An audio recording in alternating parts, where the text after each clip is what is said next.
Hi, and welcome back to Josh Burgoon's online classroom. Today we will be talking about a lesson plan based around the discussion and how the lesson plan will take shape and form around that discussion. So for this lesson plan, will be one for my American history class taught to 11th graders. The topic at hand will be the Civil Rights Movement, as well as some of the civil rights movements been going on today. So kind of linking those past and present together, and discussing how those two movements are linked. So the students will be, this will be towards the end of that civil rights movement. The students will already have a base understanding of the civil rights movement, and then this is kind of a way to cap that knowledge off, and also kind of, like I said, tie in some of what's going on in today's world. So the students will use what they learned about the civil rights movement of the late 50s and 60s, and then find parallels and differences between the civil rights movement that's currently going on in our country today, most notably the Black Lives Matter movement. So they'll utilize the information that they learned in class, but also, what's going on in the world today. Obviously, everybody is kind of in tune with that, being that we live in a social world, online. And so the students are very familiar with this topic, but drawing those parallels can kind of link that past and present.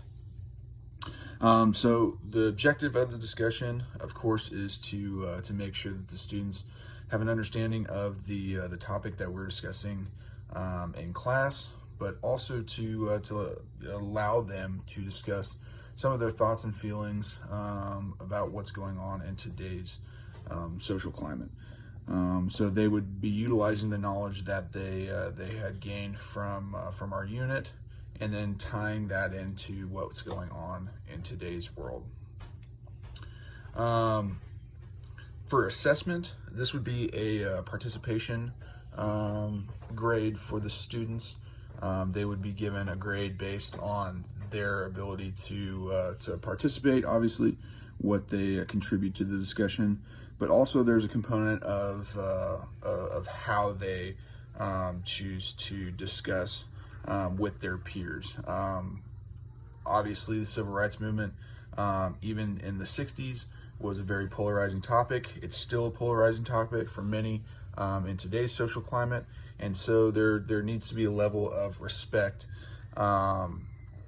for their peers, and the ability to have an opinion on something that is sometimes polarizing, but still be respectful for their for fellow students. Okay, so that will also be an aspect of the grade. If they can't be respectful while having the discussion, then they would be counted off in that participation grade. All right, so getting into the discussion. So obviously we come into class. Good morning, class. How's everybody doing today? We're gonna end up changing gears a little bit towards the end of our unit on the civil rights movement. We're working towards our test. At the end of the unit, everybody should be preparing for that. But with today's class, we're actually going to look at the civil rights movement in a different light than we have been, right? We've been talking about the civil rights movement of the past, Martin Luther King Jr., Malcolm X, things that went on 60 years ago. But we're going to look and see and kind of tie that into what's going on today. Obviously, everyone is familiar with the Black Lives Matter movement, and what's going on with this new social movement for civil rights. And so we're going to link those two together in a discussion format. Everybody is going to be talking about what they know about the civil rights movement that we've been talking about, but then you're also going to be able to share your opinions on the things that you might believe strongly in as it surrounds today's civil rights movement. Okay, so how this discussion is going to work, I'm actually going to start. We'll talk about some of the key topics of the civil rights movement just to kind of warm ourselves up, kind of get the brain flowing, thinking about the civil rights movement. And then I'm going to give you guys some pointed questions, something that you might have to, think deeply about, something that maybe you'd be strongly opinionated about. And then I'm going to open it up to you guys to be able to discuss with one another, with me, about what you believe in these topics. The one thing that I want to clarify for everybody, to make sure that you're all well aware of this, this is a respectful discussion that we're going to have. Obviously, when it comes to the civil rights movement, from the 50s and 60s all the way to today, this is a very polarizing topic, right? A lot of people are extremely opinionated, very strongly opinionated about this topic, and so sometimes tensions and emotions can get high when talking about these topics. And what I ask of you is what I've asked of anyone that you would enter a conversation with about anything where maybe opinions differ, is just to be respectful, right? Everyone is entitled to their opinion, whether or not you believe it's right or wrong. But you can enter a respectful discussion with them and try to change their mind respectfully, right? It does no good to try and belittle people or put people down based on their beliefs, because all that's going to do is entrench them in what beliefs they already have. But if you enter into a civil discussion, a responsible and educated discussion with them, that's when you can affect real change in people, right? You can actually make them realize that maybe their position or their opinion might just not be as informed as it could be. And that's how people will come to change their mind to a specific topic like this. Okay, so that's going to be a huge thing with this discussion. I'm asking that everyone, again, remains respectful. One, let's not talk over everybody. So if somebody's is voicing their opinion or giving what they believe on a specific topic, let's let them talk, and there will be time for you to talk. We'll make sure that that everyone has the ability to share their opinions. And then two, we're not going to put anybody down. Even if you believe, strongly against what somebody says in this class, or against, how somebody is saying something, we're going to be civil here. They have their opinions, we have ours, or you have yours. You can still have that opinion, disagree with the other person, but you can do it in a respectful and loving way. Okay, so that's kind of how this is going to go. That's going to be tied into your grade. So this will be a participation grade today. You have to participate in the discussions by answering questions, talking with your peers, talking with myself about these topics, and questions that I'll be kind of giving you guys. But also that you do so in a respectful way. If I believe that you're being disrespectful in any way, form, or fashion, that's going to affect your participation grade for today. And then you and I might have to have a discussion, based on the level of disrespect with which you're showing. So hopefully that's not going to be the case, right? Everybody's going to be respectful. We're all 11th graders here. We're all adults, and we can we're more than capable of having a nice, respectful, educated discussion. Okay, so does everyone understand the rules of the discussion, kind of how this is going to go? Great. So if you at any point feel like you need to voice your opinion, please raise your hand. I'll call on people. We'll mediate. I'll be the mediator of this discussion. So kind of look for me to give you guys some clues as to how to proceed forward. But we'll go ahead and jump in. So like I said, I want to give you guys some questions that maybe these are things that you should already know, right? Because we've learned them in our chapter about the civil rights. But this is just to kind of get you guys, back in tune with the topics at hand. So what were some of the key leaders, or who were some of the key leaders of the civil rights movement, right?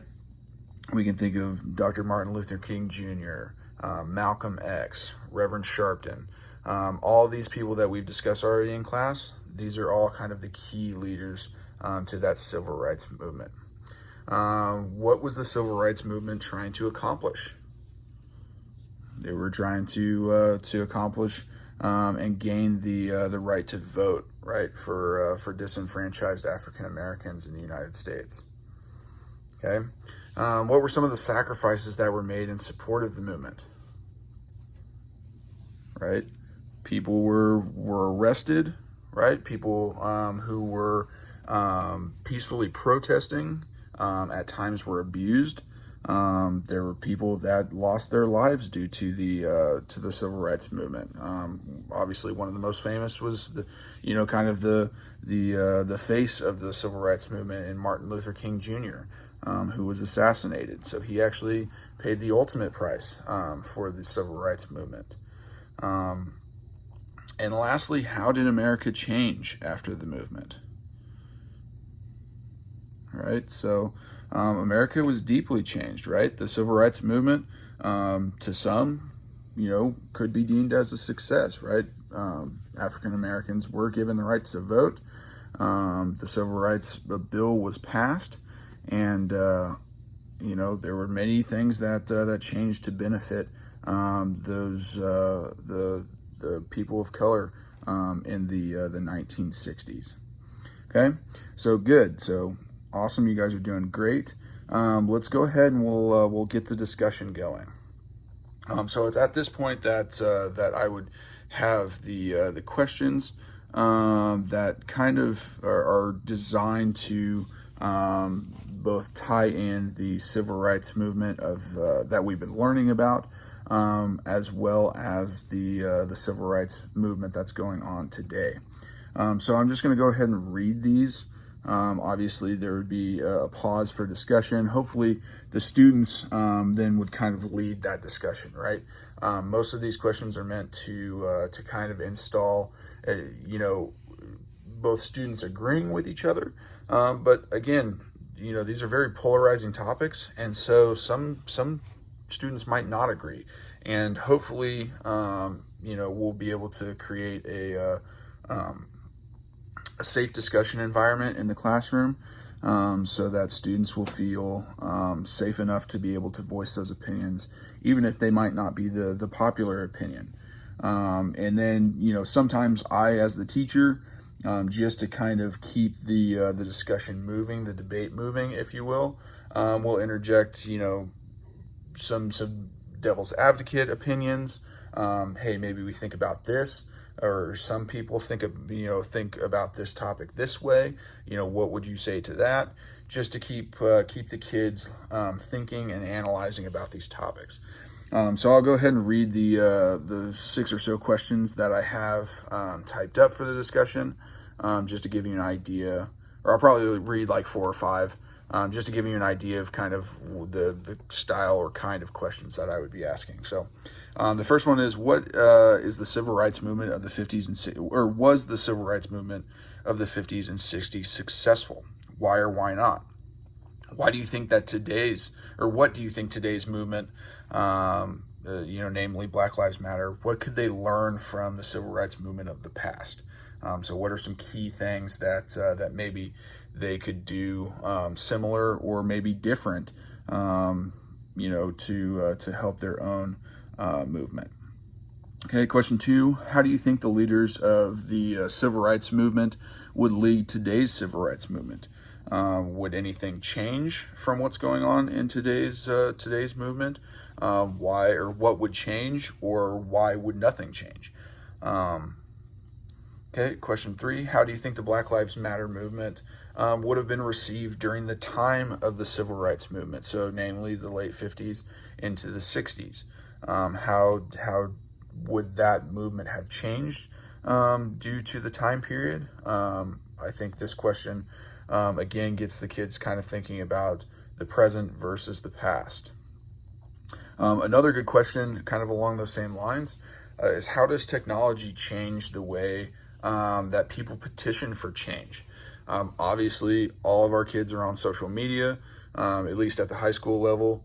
And so they're well in tune with that kind of world, And so I feel like this question really kind of bridges that gap between, something that they're very passionate about, social media, Twitter, YouTube, everything kind of where they get a lot of their information from, and makes them think about, how would that have affected the civil rights movement, what they know about the civil rights movement, and kind of how it affects it. So I really, really like that question. And then the last question I'll have is, how do you think you would have acted during the civil rights movement if you had to put yourself into to somebody's shoes during the civil rights movement?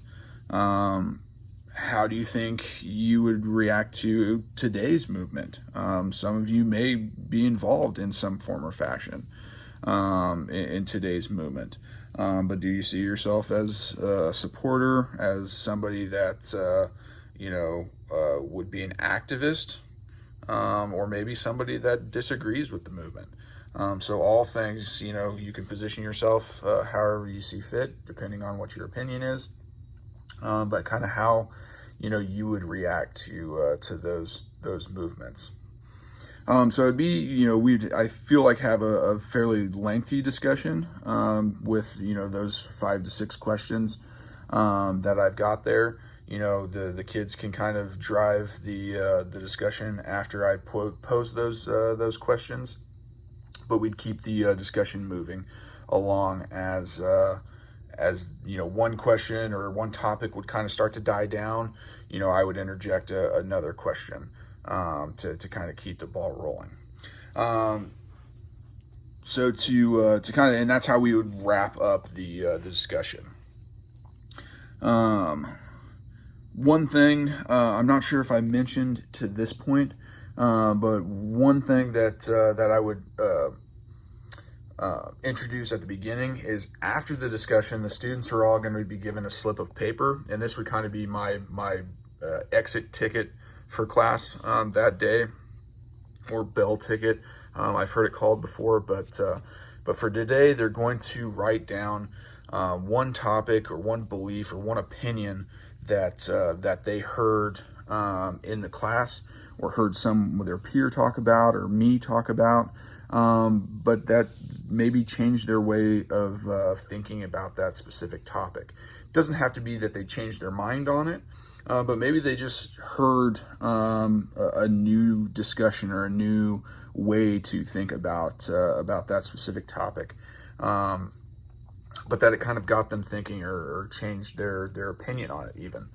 And so that would be kind of, as the discussion's winding down, as we get through the questions, tell the kids, hey, great job, thank you so much for being respectful.